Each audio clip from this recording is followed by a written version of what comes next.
compelling detective story, a cloak and dagger action, and a romantic drama, all these stories were taken from real life. The history of Kazakhstan is inseparable from the world history. Reflections on history, our version.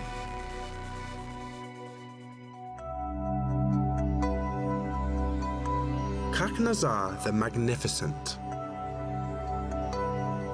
Old Uralsk Museum, which opened as a temporary expedition, it has been operating for 12 years. This museum contains information on historical matters about merchants, fishermen, and Pugachov. They link 3 countries, which are Great Britain, Russia, and Kazakhstan. Anthony Jenkinson, also known as Anton Yankin, made an adventurous journey and witnessed great events. There is a map on the wall. Down the Volga, across the Caspian Sea, and then across the Turkmen Desert, first to Khiva and then to Bukhara. This is a unique map, which is a map of memory relating to Elizabeth I, Ivan the Terrible, and Khak-Nazar the Magnificent. When Khak-Nazar became a Khan, he became very powerful. Not only the Nogais and Bashkira were under his command, but he also subdued a lay under the tribute Kazan, Siberian and Astrakhan kingdoms, Bukhara and Khiva, Tashkent and other cities. It was a difficult historical period which ended in the time of the Khak-Nazar Khan when he united the tribes again.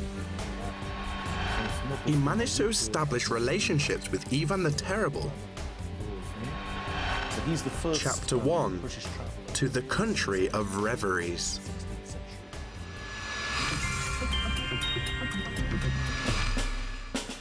When Jenkinson was leaving London, the eldest daughter of Henry VIII was queen. When he was approaching the Kazakh steppe, Queen Elizabeth ascended to the throne. In Russia, the Terrible had not been added to Ivan's name yet. The Kazakh Khanate underwent intense wars and finally achieved governmental stability. Khak-Nazar was a son of Qasim Khan and grandson of Jibek, who had been one of the Kazakh Khanate founders. He was the very ruler who Nogai, sovereigns of often had complained about to the Russian Tsar, from Ismail Mirza's letter written in 1557. Nephews of mine have finally left us and now have joined the Kazakh ruler. They fought against me. They think that my time has passed. At the same time, English diplomat Anthony Jenkinson, who arrived in Moscow, asked Ivan to allow him to travel in the Asian countries. The Russian king decided to let him do so, thinking that he could also find out about the situation there and could help him tell him about the new power of the Nogais complained about. Only Khak-Nazar was able to become a ruler worthy of his father. The 16th century was the period for new opportunities, merchants and adventurers. We also know about Anthony Jenkinson that he was a red-haired, successful merchant and a thrifty, unsentimental person. He wanted to trade with China via Tashkent and Kashgar. He fully described the Kazakhs and the Kalmyks in that period. It seems reasonable to assume that the Londoner was really fortunate. Besides visiting Mangishlak, Bukhara and Persia, he managed to become a representative of 2 countries, Britain and Russia. To be exact, Jenkinson travelled by order of his government, and so to speak, companies, which I think are connected with trade. First, he planned to find and map the road to China. Anyway, that road crossed the area of present-day Kazakhstan. He crossed the Caspian Sea by ship and then sailed along the Yaik River. When making our journey, one day we found ourselves in the most beautiful coastal city called Sarashik. The city was under command of a Tatar prince called Ismail, who was a close friend of the Russian king. Anthony Jenkinson wrote this in the middle of the 16th century. At that time, the city was facing hardships. It was the capital of the Nogai horde, the strength of which declined significantly due to the fierce feuds. He witnessed the crisis in the Nogai horde. It was caused by the plague epidemic. Straw shortage, there was no food for the cattle. At the same time, there was a feud between the princes of the Nogai horde. It is not surprising that the Caspian Sea and the Yaik River attracted a lot of pirates. Near Sarashik, the ship which Jenkinson was on was attacked by more than 30 armed people. The merchant himself was seriously ill and was lying in bed. They tried to board our ship. A Tatar called Azi asked them what they wanted and uttered a prayer. The pirates said that they were noble people who had been exiled from their native land and did not have any money. They wanted to see if there were any Christians who they called Kafirs on the ship. Aziz swore that there weren't any, and the pirates believed him and left.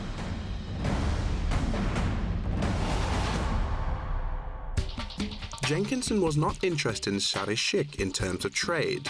Trade is not conducted here because local people do not use money. All of them are warriors and cattle breeders committing robbery and murder. Here the quotation ends. The city gained back its commercial importance a few years later in the time of Khak-Nazar.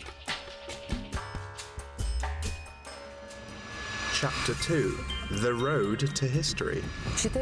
It is considered that the golden age of Sarashik was in the time of the Golden Horde. However, the image depicted in this mural seems to relate to an absolutely different period. It seems that Kasim Khan is entering the city. There were straight streets running along caravan roads in Sarashik. It was the city of his childhood. When Khak-Nazar was a boy, he admired his father, who received important guests in his capital. It was the golden age of the Kazakh Khanate. The seat of Kasim Khan was described. He sat on a throne made of gold. The price of this throne was mentioned too. It cost a few thousand Iraq tumans, which was money at that time. When Kasim Khan died, the city stopped being the capital of the Kazakh Khanate. A struggle over the Khan's throne ruined the mighty state in a few years. It lost almost half of its area. Only Khak-Nazar managed to continue his father's public policy, Kasim Khan's bright path.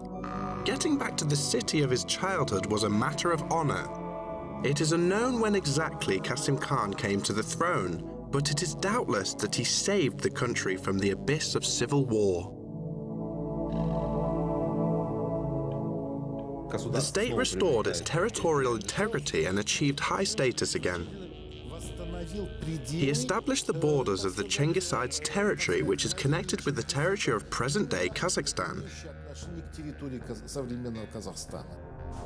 He was called Khak-Nazar the Magnificent. He was active, far-sighted, and had power of reason. This ruler was respected. The information about his appearance remained mainly in legends. He was a strong man of medium height. From his youth, people described him as a bagator and successful commander. Khak-Nazar managed to reunite the troops of his honored father, Kasim Khan. It is necessary for a ruler of the steppe to have a good nose for various things and be able to foresee what can happen in the future. You can find new enemies or friends who would support you in the fight against the snow leopards, wolves and tigers growling at the lifeless Khanate from all sides. Jenkinson travelled in areas which a few years later would be under control of the new Kazakh ruler. The English adventurer aimed to go to Mangi-Shlag. The ship which he was on was battered by the storm, and he was saved by a miracle again. However, because of the storm, he had to land on the shore where no boats have ever docked. The travellers did not like that place and its rude residents.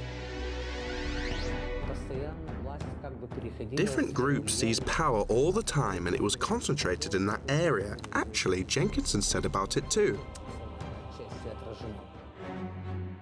Their journey was not easy, as there were bandits, extortion, and fierce wars between multiple rulers. An interesting incident occurred there.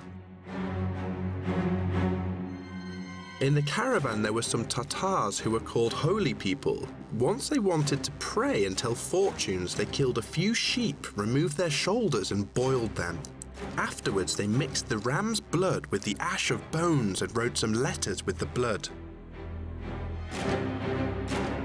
According to the shoulder divination, the caravan would meet enemies and defeat them. The skeptical Briton wrote a letter that although he had not believed in the prediction, it turned out to be correct. They had to fight with robbers and even use guns to protect themselves.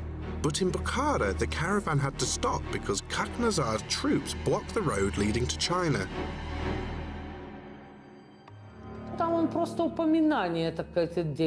There is only half a line or a line saying about his ruling and some other matters. We find it interesting that it presents the fact that this Khan really ruled in that period.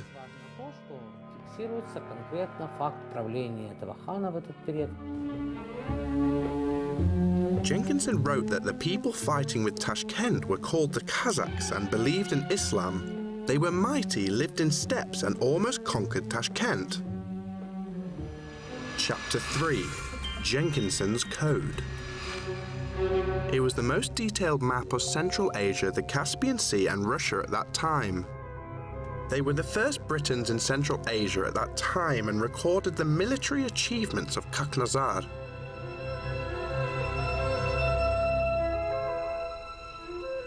He prepared and issued in 1562 a map of routes that he had taken and a map of Asian regions, where we can see the name of the Kazakh nation marked cartographically for the first time.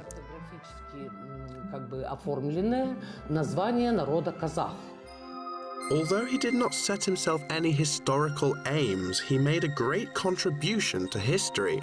For example, he was the first who mentioned the Embar River, which at that time was deep and flew into the Caspian Sea.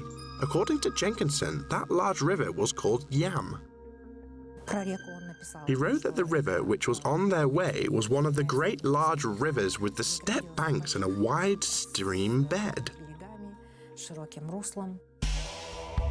However, there are a lot of inaccuracies on the map. The geopolitical situation was not stable in Central Asia. Geopolitical changes occurred literally in the blinking of an eye. It was his first but not last journey. We know about 4 reports. When Jenkinson arrived in Moscow, he had a lot to tell Ivan the Terrible. However, it is unknown what impressions he paid attention to. At the same time, the number of letters received from the steppe was increasing. Moreover, they were quite alarming. A Russian ambassador reported that the Kazakh Khan successfully fought with the Nogais, Kuchum, the ruler of the Siberian Khanate, and lost confidence in his power.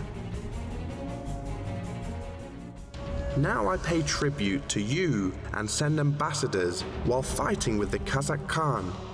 When he defeats me and becomes the Siberian ruler, he will not pay tribute to Russia. The Bashkirs also said that Khak-Nazar Khan had given them citizenship. Thus, Ivan had to send ambassadors to the steppe. However, the first Russian diplomatic missions failed. Epilogue: The Failed Mission. This version is semi-legendary. According to it, Ivan the Terrible was going to send ambassadors led by Jenkinson to Khak-Nazar. The king established a strange and trusting relationship with the British merchant. It is natural that he gave the important mission to the sly Briton. However, Anthony was in London and did not answer to the king. The Russian king even wrote to Queen Elizabeth a few times. I have not heard anything about Anton for a year and a half. You should send worthy people as ambassadors to us and send Anton Yankin together with them.